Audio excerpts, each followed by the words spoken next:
10 টাকা করে কেজি এই সুন্দর লাল টমেটোগুলো। কে কে এখনও টমেটো দিয়ে সস করেননি বলেন তো?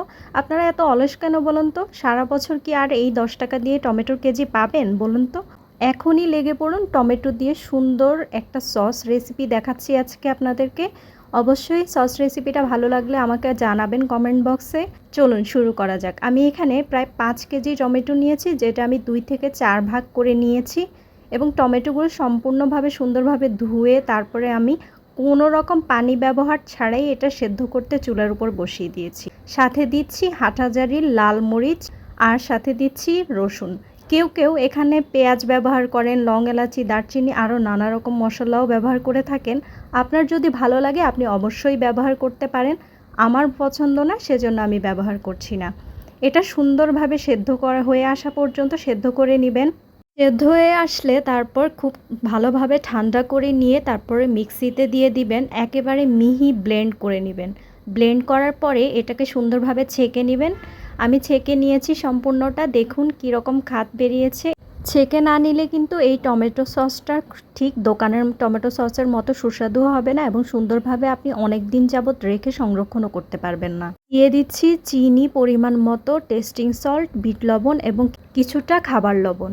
সাথে দিয়ে দিচ্ছি আমি কাশ্মীরি মরিচের গুঁড়া। আমি এই ব্র্যান্ডের কাশ্মীরি মরিচের গুঁড়া ব্যবহার করেছি, আপনারা চাইলে অন্য যে কোনো ব্র্যান্ডের কাশ্মীরি মরিচের গুঁড়ো ব্যবহার করতে পারেন। কাশ্মীরি মরিচের গুঁড়োটা ব্যবহার করেছি রঙটা যেন একেবারে দোকানের মতো টকটকে লাল রঙটা আসে। আর সাথে দিয়ে দিচ্ছি গোলমরিচ।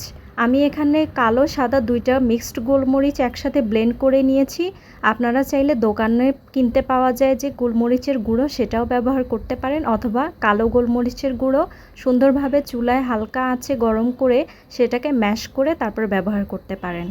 দিয়ে দিচ্ছি কিছু পরিমাণ সিরকা। সিরকা আপনাকে বাধ্যতামূলক ব্যবহার করতেই হবে যদি আপনি বেশি দিন সংরক্ষণ করতে চান। এটা আমি ব্যবহার করেছি সাদা সিরকাটা, যেটা খাবার সিরকা নামেই সবার কাছে পরিচিত। এবার অনবরত চুলার আঁচ মিডিয়াম টু লো রেখে নেড়ে চেড়ে একেবারে শুকিয়ে নিতে হবে, টমেটোর যে পানিটা আছে সে পানিটা সম্পূর্ণভাবে চলে যাওয়া পর্যন্ত।